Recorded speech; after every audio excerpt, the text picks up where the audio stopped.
नमस्कार, आदाब, मैं शरियार से स्वागत आप सभी का सियासत टीवी के साउथ इंडिया एक्सप्रेस में। अब देखते हैं मुख्य समाचार। तेलंगाना के मुख्यमंत्री रेवंत रेड्डी की टीडीपी में राजनीतिक जड़ों को ध्यान में रखते हुए केटीआर अक्सर ये दावा करके उनका मजाक उड़ाने की कोशिश करते हैं कि उनके पास टीडीपी डीएनए है और वो चंद्रबाबू नायडू के वफादार अनुयायी हैं। लेकिन इस बार पासा पलट गया है, रेवंत आक्रामक हो गए हैं। दिल्ली में मीडिया को संबोधित करते हुए रेवंत रेड्डी ने आरोप लगाया कि केटीआर ने हाल ही में हैदराबाद में नारा लोकेश के साथ एक गुप्त बैठक की थी। अब इस पर केटीआर ने कहा है कि लोकेश आपके बिग बॉस चंद्रबाबू का बेटा है, कोई दाऊद इब्राहिम का नहीं। मैं जो भी करता हूँ खुलकर करता हूँ, मैं गोपनीयता से काम नहीं करता। लोकेश मेरे लिए छोटे भाई जैसा है, मैं उनसे नहीं मिला और अगर मिला भी होता तो इसमें गलत क्या है। केटीआर ने आगे कहा है कि नारा लोकेश रेवंत की तरह कोई बैग उठाने वाला चोर नहीं है, न ही वो अनपढ़ है। साथ ही उन्होंने कहा कि इससे पहले कि रेवंत पूरी तरह से पागल हो जाएं और अपने कपड़े फाड़कर सड़कों पर घूमने लगें, मैं उनके परिवार से उसे मानसिक अस्पताल में भर्ती कराने का अनुरोध करता हूँ। बिहार में कुछ हिंदी अखबारों में जातीय जनगणना और पिछड़ा वर्गों के लिए आरक्षण में बढ़ोतरी के बारे में तेलंगाना की कांग्रेस सरकार के विज्ञापनों ने कुछ हलकों में चिंताएं बढ़ा दी हैं। विज्ञापन में सिर्फ मुख्यमंत्री रेवंत रेड्डी और डिप्टी सीएम मल्लू भट्टी विक्रमार्क की तस्वीरें हैं। कांग्रेस की पूर्व अध्यक्ष सोनिया गांधी और लोकसभा में विपक्ष के नेता राहुल गांधी की तस्वीरें गायब होने पर भाजपा के राष्ट्रीय प्रवक्ता ने आश्चर्य जताया है कि क्या कांग्रेस के लिए एक नए युग का संकेत है। पहली बार कांग्रेस सरकार के विज्ञापन में वो भी जातीय जनगणना पर राजमाता और युवराज की तस्वीरें नहीं है। क्या ये कांग्रेस के लिए नए युग का संकेत है? भाजपा नेता ने सोशल मीडिया प्लेटफॉर्म पर एक पोस्ट किया है, गांधी मुक्त कांग्रेस, ये विचार कांग्रेस कार्यकर्ताओं को उत्साहित करेगा। ये स्वीकार करते हुए तेलंगाना के कुछ जिलों में भाजपा की संगठनात्मक ताकत में अभी भी सुधार की जरूरत है। बीजेपी के नए प्रदेश अध्यक्ष एन रामचंद्र राव ने कहा है कि पार्टी उन क्षेत्रों में खुद को मजबूत करने के अलावा उन जगहों पर बढ़ने पर ध्यान केंद्रित कर रही है जहां ये पारंपरिक रूप से मजबूत है। 1 जुलाई को केंद्रीय कोयला और खनन मंत्री जी किशन रेड्डी के बाद राज्य भाजपा प्रमुख बने राव ने कहा है कि उनका ध्यान नलगोंडा, खम्मम और वारंगल सहित जिलों में संगठन को मजबूत करने पर होगा। राव ने बताया कि नई भूमिका संभालने के बाद उनकी पहली यात्रा दक्षिण तेलंगाना में नलगोंडा और सूर्यापेट और कुदात के पास उनके पैतृक गांव की है, जहां उन्हें भारी प्रतिक्रिया मिली। पार्टी हैदराबाद और पड़ोसी इलाकों में अपनी उपस्थिति मजबूत करने पर भी ध्यान केंद्रित कर रही है। तेलंगाना के डिप्टी सीएम मल्लू भट्टी विक्रमार्क ने कहा है कि कांग्रेस सरकार महिलाओं की आर्थिक स्वतंत्रता सुनिश्चित करने के लिए अन्य उपायों के अलावा महिला स्वयं सहायता समूह सदस्यों को ब्याज मुफ्त लोन दे रही है। राज्य महिला आयोग की ओर से लैंगिक समानता पर आयोजित एक सम्मेलन में उन्होंने कहा है कि आर्थिक सशक्तिकरण सरकार के प्रयासों का केंद्र बिंदु है, क्योंकि लैंगिक भेदभाव से प्रभावी ढंग से तभी निपटा जा सकता है जब महिलाएं आर्थिक रूप से स्वतंत्र होंगी। उन्होंने कहा है कि सरकार महिला स्वयं सहायता समूह को सालाना 20,000 करोड़ रुपए का ब्याज मुक्त लोन दे रही है, जिसका लक्ष्य 1 करोड़ महिला को करोड़पति बनाना है। उन्होंने कहा है कि जब हमने पहली बार 1 करोड़ महिलाओं को आर्थिक रूप से सशक्त बनाने संबंधी अपने दृष्टिकोण की घोषणा की थी तो विपक्षी दलों ने हमारा मजाक उड़ाया था, लेकिन हम अपने इस मिशन के प्रति प्रतिबद्ध रहे। पहले ही साल में हमने राज्य भर में सहायता समूह को 21,632 करोड़ रुपए का ब्याज मुक्त लोन वितरित किया। विक्रमार्क ने कहा है कि 5 सालों के अंदर राज्य सरकार महिलाओं के हाथों में 1 लाख करोड़ रुपए का ब्याज मुक्त लोन सुनिश्चित करेगी, जिससे आर्थिक स्वतंत्रता और लैंगिक समानता एक वास्तविकता बन जाएगी।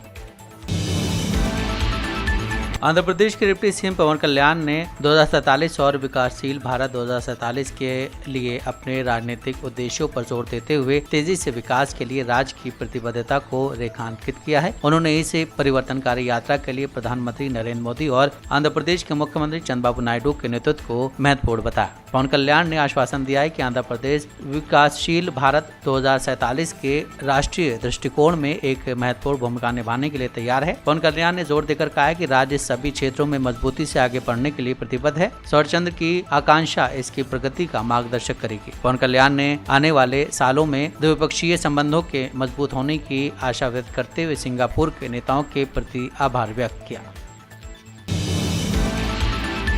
फेसबुक और इंस्टाग्राम की मूल कंपनी मेटा ने कर्नाटक के मुख्यमंत्री सिद्धरमैया के शोक संदेश का गलत अनुवाद करने और उनके निधन की झूठी खबर देने वाली ऑटो ट्रांसलेशन की गलती के लिए माफी मांगी है। टेक दिग्गज ने कहा है कि अब ये समस्या हल हो गई है। मुख्यमंत्री कार्यालय ने सिद्धरमैया का संदेश फेसबुक पर पोस्ट किया था, जिसमें उन्होंने अभिनेत्री को श्रद्धांजलि दी थी। उसी अनुवाद में मुख्यमंत्री सिद्धरमैया का कल निधन हो गया। बहुभाषी स्टार वरिष्ठ अभिनेत्री बी सरोजा देवी के पार्थिव शरीर के दर्शन किए और उन्हें श्रद्धांजलि दी। मेटा को लिखे एक पत्र में मुख्यमंत्री के मीडिया सलाहकार केवी प्रभाकर ने फेसबुक और इंस्टाग्राम पर कन्नड़ अनुवाद की सटीकता पर गंभीर चिंता जताई और तत्काल सुधारात्मक कार्रवाई का अनुरोध किया। मेटा ने अपनी अनुवादी प्रणाली में रुचि स्वीकार की है। मेटा के प्रवक्ता के एक बयान में कहा गया कि हमने उस समस्या को ठीक कर लिया जिसकी वजह से कुछ समय के लिए कन्नड़ अनुवाद में ये गलती हुई थी। हमें खेद है कि ऐसा हुआ है। सिद्धरमैया ने कहा है कि आधिकारिक संचार के गलत अनुवाद उपयोगकर्ताओं को गुमराह करते हैं और तथ्यों को तोड़ मरोड़ कर पेश करते हैं। उन्होंने एक्स पर पोस्ट किया, मेटा प्लेटफॉर्म पर कन्नड़ सामग्री का गलत स्वचालित अनुवाद तथ्यों को